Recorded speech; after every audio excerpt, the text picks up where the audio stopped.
Well, एक चीज़ तुमने कई बार नोटिस किया होगा कि अक्सर एग्जाम देने के बाद तुम्हें लगता तो है कि तुमने बहुत ही अच्छे से एग्जाम लिखा है, बट जब रिजल्ट की बारी आती है तब वो कुछ अलग ही कहानी बताती है। अब तुम सोचते रहते हो कि कहाँ गलती हुई है, आंसर्स क्या मेरा गलत थे, and all of this is very much stressful for lots of students. Well, सिर्फ आंसर्स पता होना इंपॉर्टेंट नहीं है, बल्कि तुम अपने आंसर्स को कैसे प्रेजेंट करते हो ये भी बहुत मैटर करता है। एंड इसीलिए मैंने इस वीडियो में कुछ ऐसे powerful and proven tips and strategies को एक्सप्लेन किया है जिससे एग्जामिनर्स तो इम्प्रेस होंगे ही एंड तुम अच्छे मार्क्स भी स्कोर कर पाओगे। इस वीडियो में तुम्हें पता चलेगा from how to structure your answers to how to smartly manage your time and और भी बहुत कुछ, जिससे तुम एक एवरेज स्टूडेंट से बन जाओगे एक टॉपर। सो चलो बिना किसी बकवास के let's start the video. So first of all, क्या तुमने कभी ये नोटिस किया है कि अक्सर दो स्टूडेंट के लिखे हुए आंसर्स का कंटेंट बिल्कुल आइडेंटिकल होने के बावजूद एक के आंसर को दूसरे से ज़्यादा मार्क्स मिलता है? पर ऐसा क्यों होता है? वेल, इसका जवाब ये है कि तुम कैसे अपने आंसर्स को प्रेजेंट करते हो। देखो, एग्जामिनर को अक्सर बहुत सारे आंसर शीट्स को एक साथ में चेक करना पड़ता है, वो भी एक बहुत ही टाइट शेड्यूल के अंदर। एंड एक well organized and clear answer sheet examiner का काम बहुत आसान बना देता है, जिससे अगर एग्जामिनर खुश तो मोस्ट लाइकली तुम्हें भी खुश कर देगा। And that is why focusing on clarity, structure and presentation, तुम कोई भी एवरेज से आंसर को एक गुड स्कोरिंग आंसर में कन्वर्ट कर सकते हो। And here is how you can write your answer smartly. Suppose तुम शॉर्ट क्वेश्चंस के आंसर्स लिख रहे हो जिसमें तुम्हें 1 या 2 मार्क्स मिलने वाले हैं, तो इस तरह के क्वेश्चंस को अटेम्प्ट करते वक्त हमेशा भी प्रिसाइज एंड जो पूछा गया है बस उतना ही जवाब लिखो and avoid unnecessary details. For example, अगर तुम्हें पूछा गया कि व्हाट इज फोटोसिंथेसिस, तो यहाँ तुम्हारा आंसर सीधा और सिंपल रहेगा that photosynthesis is a process by which green plants use sunlight, water and carbon dioxide to produce oxygen and glucose. But जब तुम लॉन्ग या फिर ऐसे टाइप क्वेश्चंस के आंसर लिखोगे जहाँ शॉर्ट आंसर्स के मुकाबले ज्यादा एक्सप्लेनेशन की जरूरत हो, तो वहां पर तुम एक स्ट्रक्चर्ड फॉर्म में अपने आंसर्स को लिखना शुरू करो, क्योंकि वो ज्यादा इफेक्टिव एंड एफिशिएंट होता है बजाय एक अनफोकस्ड पैराग्राफ के। अब देखो, एक स्ट्रक्चर्ड आंसर के मेनली 3 एस्पेक्ट होते हैं।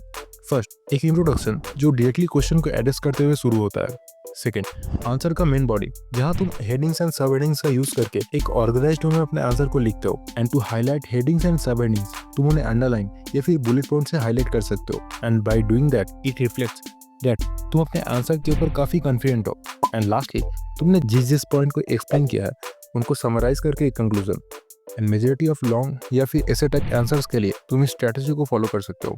एंड इसी के साथ अपने आंसर को और भी स्टैंड आउट करवाने के लिए तुम रिलेवेंस के अकॉर्डिंग जहां अगर जरूरत हो वहां पर डायग्राम, फ्लो चार्ट या फिर चार्ट बना सकते हो, जो एक एवरेज आंसर को और भी एंगेजिंग बना देगी। एंड मोस्ट लाइकली एग्जामिनर को तुम्हारा आंसर ज्यादा प्रोफेशनल इंप्रेशन देगा, जिससे तुम अपने आंसर में ज्यादा मार्क्स मिलने की प्रोबेबिलिटी बढ़ जाएगी।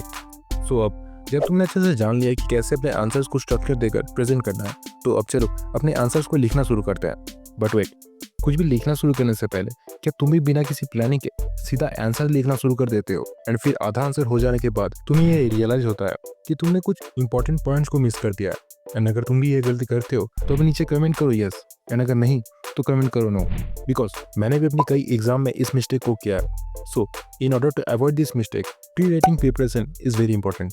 सो जब भी तुम्हें क्वेश्चन पेपर मिले तो डायरेक्टली लिखना शुरू करने की जगह फर्स्ट के 2-3 मिनट अपने क्वेश्चन पेपर को अच्छे से पढ़ो एंड इस पर ध्यान दो कि क्वेश्चन में क्या पूछा गया, एनालाइज, कंपेयर या फिर एक्सप्लेन, बिकॉज इससे तुम समझ पाओगे कि एग्जामिनर तुमसे क्या चाहता है एंड तुम्हें एक्चुअली में लिखना क्या है।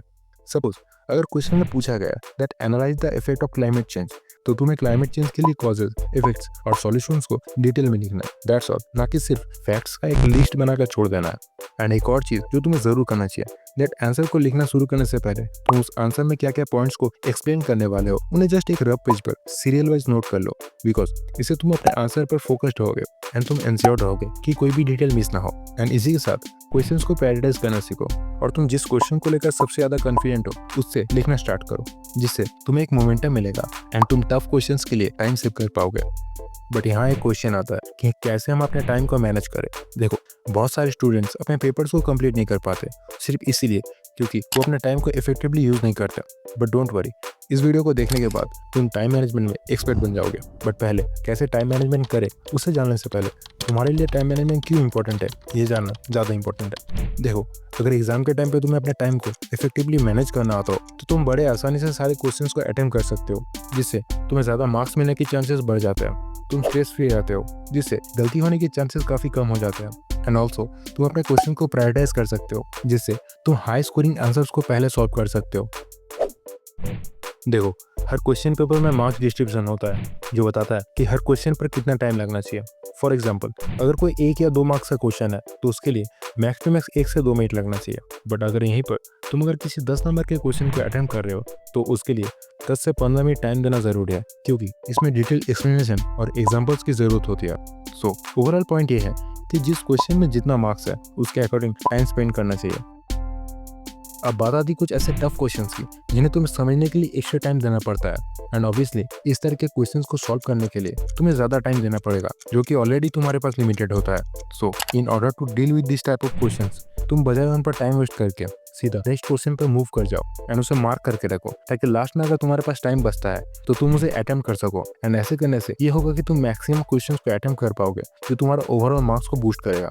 एंड लास्टली, एग्जाम के लास्ट में अपने पास 5 से 10 मिनट का टाइम बचा कर रखो। इससे ये होगा कि तुम अपने इनकम्प्लीट आंसर या फिर मिस्टेक को चेक कर पाओगे एंड उन्हें सुधार पाओगे।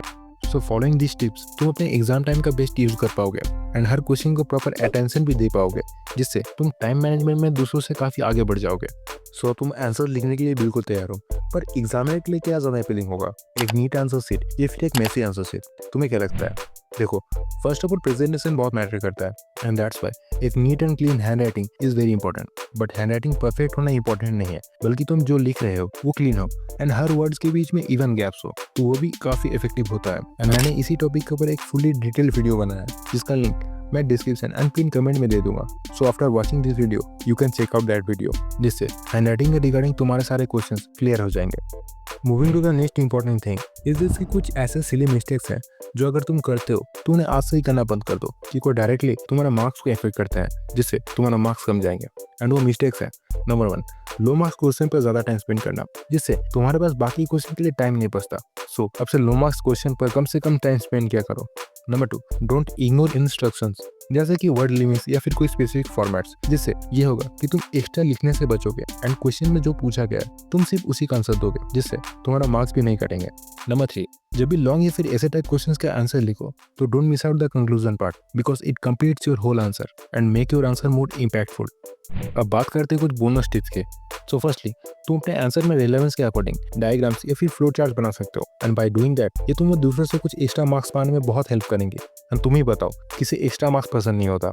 Secondly, always important terms and headings को अंडरलाइन या फिर हाईलाइट किया करो, इससे एग्जामिनर को तुमने क्या लिखा है वो समझने में बहुत ही आसानी होती है। एंड इसका एक और फायदा भी है, एंड वो है कि एक स्ट्रक्चर्ड आंसर के ऊपर एग्जामिनर को समझने के लिए कम टाइम स्पेंड करना पड़ता है, जिससे तुम्हें ज्यादा मार्क्स मिलने की चांसेस बढ़ जाती है।